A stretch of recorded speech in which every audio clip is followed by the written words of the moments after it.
అందరినీ తినమంటారు కదా, మీరు ఎందుకు తింటలేరు? నేను కూడా తింటా మేడం అప్పుడప్పుడు. అప్పుడప్పుడు తింటున్నావు, డైలీ చిన్న పిల్లలు పెద్దోళ్ళు తింటున్నారు, దానివల్ల మళ్ళీ ఎందుకట్లా గ్లామర్ అవుతారు? టెన్షన్ ఎందుకు తీసుకుంటారు? మరి మీరు చేసేది తప్పు కాదు కదా. మ్యానుఫాక్చరింగ్ డేట్ లేకుండా ఎంత మెత్తగా అయిపోయింది అంతా. ఈ పిల్లలు చిన్న చిన్న పిల్లలు ఇండియాలో నేను వీడియో చూపిస్తా. వీడెవడైతే వీడిని పట్టించి ఇచ్చేసిన తిను మొత్తం తినాలి. ఎందుకు టెన్షన్ పడుతున్నావు? మరి చెప్పు.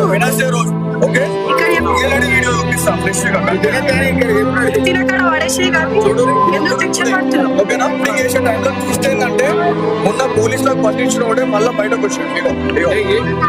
చూడు ఇప్పుడు దీన్ని ఏమంటారు, మొన్న పోలీసులకు పట్టించిన క్యాండిడేట్ మళ్ళీ వచ్చి ఆడుతోని కుమ్మకాయ కూర్చొని అమ్ముతున్నారు. చిన్న పెద్ద పెద్ద చాలా పిల్లలే ఉంటారు.